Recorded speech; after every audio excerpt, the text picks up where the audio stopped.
Hello दोस्तों, आपका स्वागत हमारे यूट्यूब चैनल पर। मैं के सिंह इस वीडियो में कराऊंगा असाधारण व्याज, जिसे एकदम बेसिक से और आसान शॉर्ट ट्रिक द्वारा हल कराऊंगा।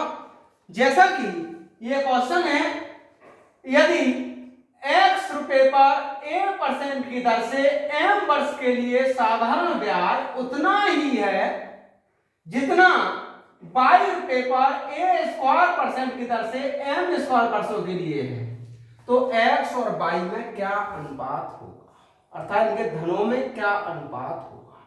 तो दोस्तों, x रुपए का a% की दर से m वर्ष का साधारण ब्याज उतना ही है जितना कि y रुपए का a² की दर से m² समय के लिए साधारण ब्याज है।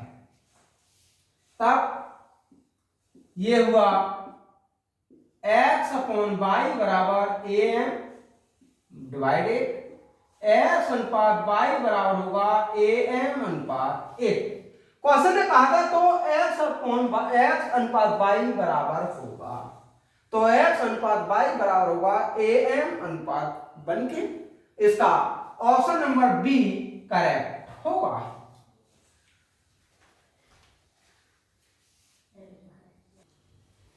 नेक्स्ट क्वेश्चन है दोस्तों, एक व्यक्ति 3 भिन्न स्कीमों में 6 वर्ष, 10 वर्ष और 12 वर्षों के लिए 10%, 12%, 15% साधारण ब्याज का धन निवेश करता है। प्रत्येक स्कीम के पूरा करने पर उसे उतनी ही राशि मिलती है, उसके निवेश का अनुपात क्या होगा। तो दोस्तों, यदि इस व्यक्ति का जो निवेश है वो x, y और z रुपए है, तब x रुपए पर 6 वर्ष का 10% का ब्याज, तो ये हो जाएगा x गुणा r1 t1 बराबर होगा y गुणा r2 t2 बराबर होगा z गुणा r3 t3। तब दोस्तों x r1 का 10%, t1 6 वर्ष, y r2 12%, t2 10 वर्ष, z r3 15% और t3 12 वर्ष। यहां से फिर इन्हें सॉल्व कर लीजिए। 5 दूनी 10, 5 दूनी 10, 5 तिया 15। यह हुआ x गुणा 12,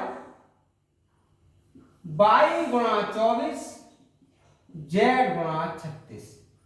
x बराबर 2, y बराबर 3, z। x अनुपात y अनुपात z, तो इनका उलट देंगे बस, 1 अनुपात 1/2 अनुपात 1/3। दोस्तों 6 से इसे मल्टीप्लाई कर दें, 6 अनुपात 3 अनुपात 2। क्वेश्चन ने कहा था उनके निवेश का अनुपात क्या होगा, तब उनके निवेश का अनुपात होगा 6 अनुपात 3 अनुपात 2। इसका ऑप्शन नंबर सी सही होगा।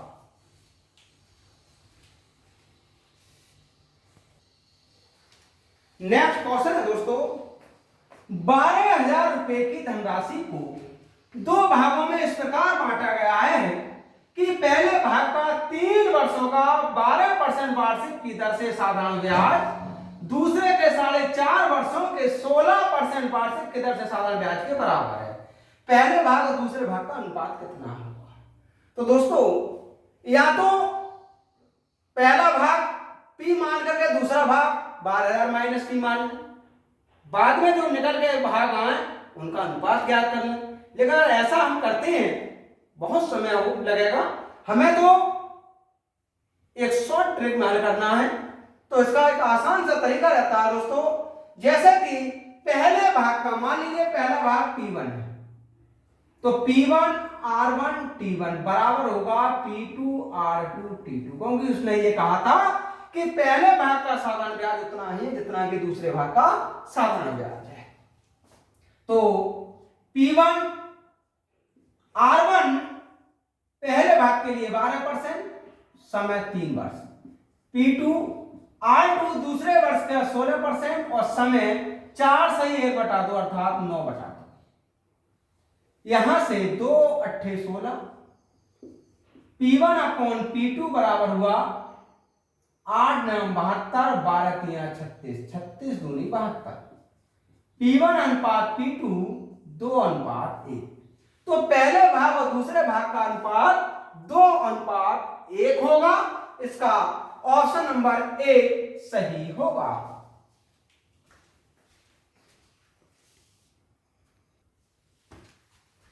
नेक्स्ट क्वेश्चन है दोस्तों, एक निवेश पर 15% लाभ अर्जित करता है, जबकि एक अन्य निवेश पर 10% की हानि होती है। यदि उसके ये दो निवेश 5:3 के अनुपात में है तो उनका कुल मिलाकर हानि प्रतिशत क्या होगा? तो बहुत आसान सा तरीका है दोस्तों। यदि ये निवेश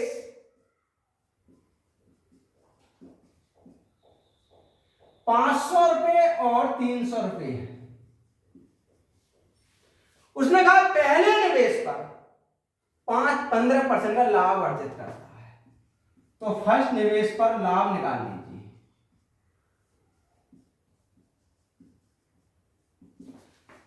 500 गुणा 15,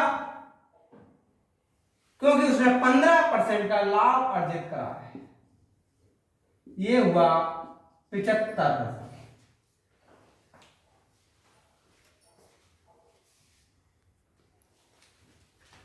अब पहले निवेश पर उसे 75 रुपए का लाभ हुआ। तो दोस्तों सेकंड निवेश पर हानि क्या होगी? सेकंड निवेश हमने 300 रुपए माना, इस पर 10% की हानि होती है, ये हुआ 30 रुपए। 75 रुपए का लाभ, 30 रुपए की हानि, कुल मिलाकर से लाभ कितना हुआ? तो कुल निवेश पर लाभ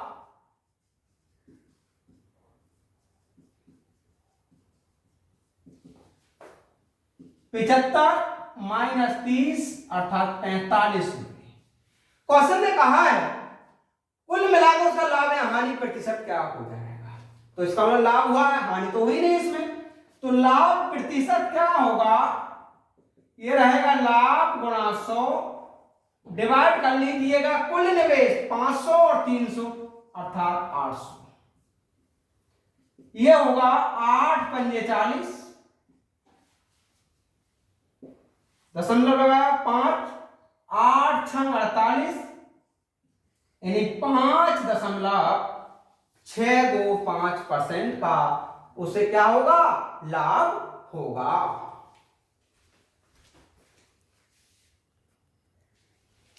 नेक्स्ट क्वेश्चन है दोस्तों, X% की दर से 4000 रुपए का 3 वर्ष का साधारण ब्याज 12% प्रति वर्ष की दर से 5000 रुपए पर 2 वर्ष के साधारण ब्याज के बराबर है, तो X का मान क्या होगा? तो देखिएगा X% की दर से 4000 रुपए का 3 वर्ष का साधारण ब्याज उतना ही है जितना कि 12% की दर से 5000 रुपए का 2 वर्ष का साधारण ब्याज है। ये हुआ 12x, 12 गुणा 10, x बराबर 10। तो बताइए x का मान क्या होगा? तब x का मान होगा 10%। इसका ऑप्शन नंबर ए करेक्ट होगा।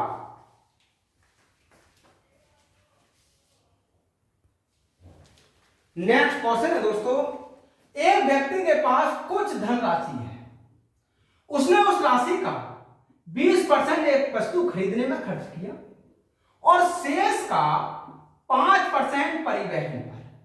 इसके बाद उसने 120 रुपए दान भी दिए।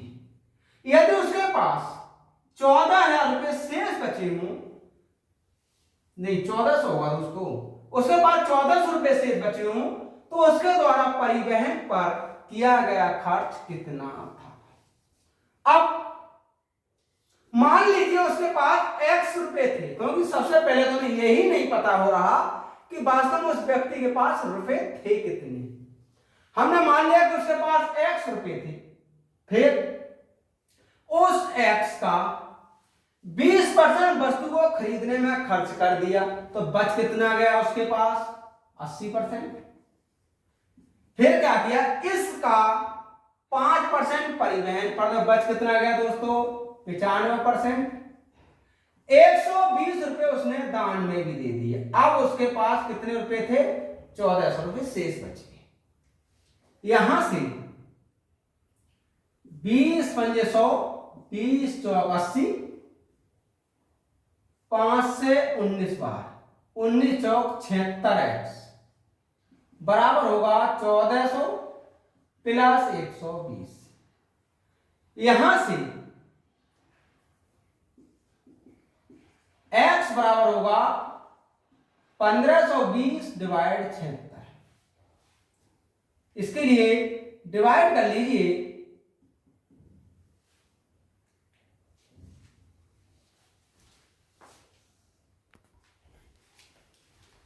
ये 100 और बचा, गुणा हो गए 100, 76 दूनी 152, तब धनराशि हो गई 2000 रुपए। अब हमें ज्ञात हुआ कि धनराशि 2000 रुपए थी। उसने क्या किया था? 20% वस्तु को खरीदने में खर्च कर दिया, शेष का 5% परिवहन पर लगाया था। तो दोस्तों शेष राशि बच कितनी गई? शेष राशि होगी, जैसे कुल 2000 रुपए धनराशि थी उसके पास, इसका 80% उसने बचाया क्योंकि 20% खर्च कर दिया, और ये होगा 1600 रुपए। अब क्वेश्चन ने क्या किया? इस 1600 का 5% परिवहन पर खर्च किया।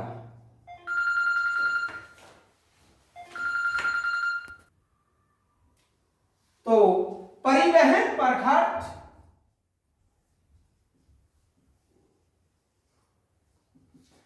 इसका 5% खर्च करता, तो 1600 का 5%, और ये हुआ 80 रुपए। क्वेश्चन ने कहा तो उसके द्वारा परिवहन पर किया गया खर्च कितना था? तो दोस्तों परिवहन पर किया गया खर्च था 80 रुपए।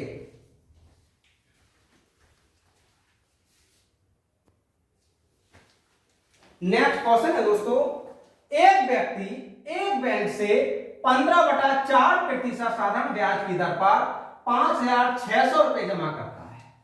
उसके 6 माह बाद वह 3200 रुपए तब तक के ब्याज के साथ बैंक से निकाल लेता है, तथा पुनः 6 माह के बाद वह अपनी राशि भी वापस ले लेता है। उस व्यक्ति को कुल मिलाकर कितना ब्याज मिला होगा? तो बहुत आसान सी बात है दोस्तों। पहले 5600 रुपए का 15/4% की दर से 6 महीने का ब्याज ज्ञात करना। तो पहला जो ब्याज होगा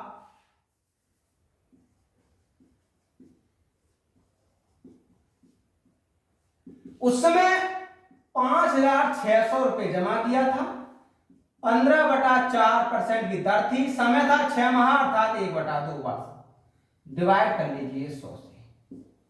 यहां से 4 दूनी 8, 8 सत्ते 56, 15 सत्ते 105, 105 रुपए मिला था उसे ब्याज।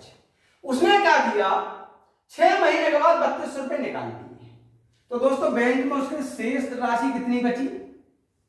शेष राशि बची 5600 तो जमा थे, जिसमें से 3200 उसने निकाल दिए, 2400 रुपए शेष बचे। अब उसने क्या किया? ये 2400 रुपए अगले 6 माह तक रहने दिए। तो दूसरा ब्याज क्या लगा होगा इस पर?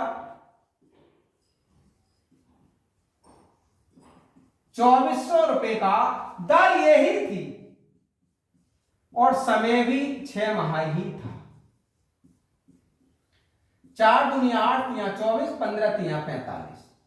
दोस्तों 105 रुपए तो उसे पहले मिल गए थे ब्याज के रूप में, 45 रुपए दोबारा में 6 महीने में मिले ब्याज के रूप में। कुल कितनी राशि मिली? तो इसका कुल ब्याज होगा 105 और प्लस 45, ये हुआ 150 रुपए। तो उसे ब्याज के रूप में 150 रुपए की राशि मिली है।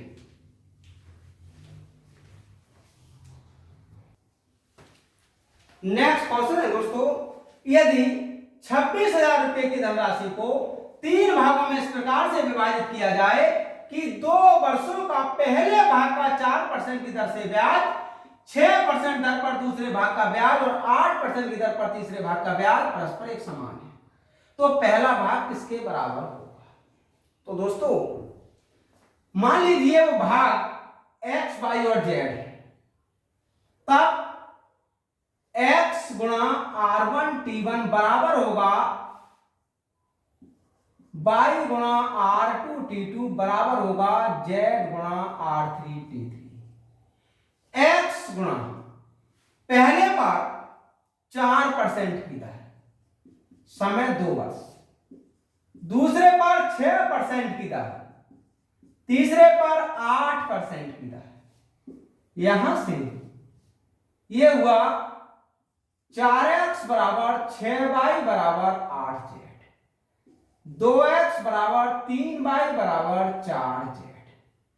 x अनुपात y अनुपात z ज्ञात करना, तो उनका उलट दीजिए गुणांक बस। 1/2 अनुपात 1/3 अनुपात 1/4, 2 3 4 का अगर एलसीएम निकालें तो 12 होगा, तो 12 से गुणा कर लीजिए, 6 अनुपात 4 अनुपात 3। क्वेश्चन ने कहा पहला भाग क्या होगा, तो पहला भाग का मतलब x का अनुपात है 6, इन सब का योग किया 13, और कुल धन कितना था 26,000 रुपये। 13 दूनी 26 और ये हुआ 6 दूनी 12। तो पहला भाग किसके बराबर होगा, तो पहला भाग दोस्तों 12,000 रुपये के बराबर होगा।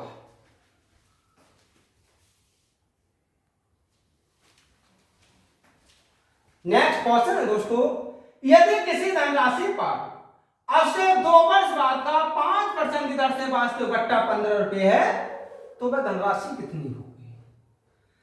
तो दोस्तों यदि धनराशि P रुपए है, इस P धनराशि का 2 वर्ष का 5% की दर से बट्टा 15 रुपए है, तब धनराशि होगी 15 गुणा 100 और 5 दूनी 10, अर्थात 150 रुपए। क्वेश्चन ने कहा था तो वह धनराशि कितनी है, तब दोस्तों वह धनराशि है 150 रुपए। इसका ऑप्शन नंबर ए सही होगा।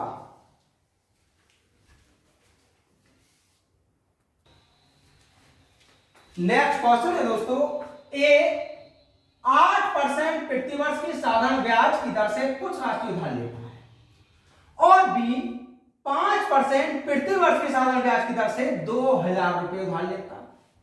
यदि 3 वर्ष के अंत में ब्याज बराबर हो तो ए द्वारा उधार ली गई राशि कितनी थी? बहुत सिंपल सी बात है दोस्तों, ए द्वारा उधार ली गई राशि,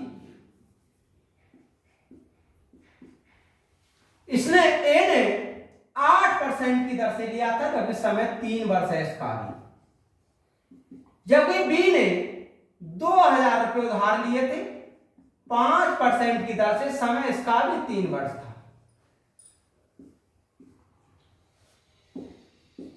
यह हुआ ए बराबर 5 गुणा 2,000 डिवाइड 8,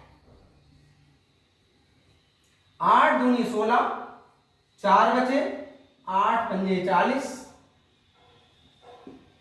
25 पंजे 125, 1250। ए द्वारा उधार ली गई राशि कितनी है? तो दोस्तों ए द्वारा उधार ली गई राशि है 1250 रुपए। इसका ऑप्शन नंबर सी करेक्ट होगा।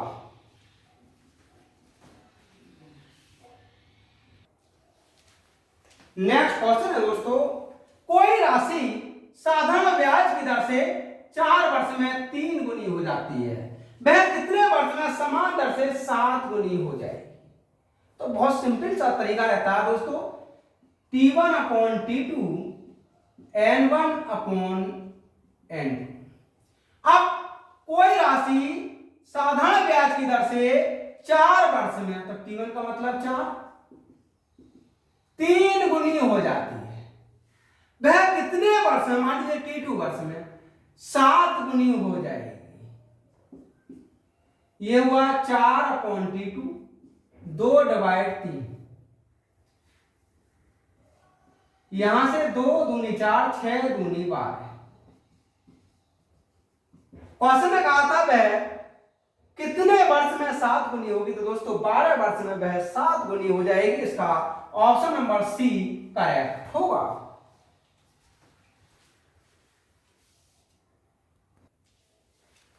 नेक्स्ट क्वेश्चन है दोस्तों, कोई राशि कितने वर्ष में 5% वार्षिक साधारण ब्याज की दर से 3 गुनी हो जाएगी? तो ये बहुत आसान सा शॉर्ट ट्रिक होता है दोस्तों। समय पूछा है, गुना -1 गुणा 100 डिवाइड इसकी दर।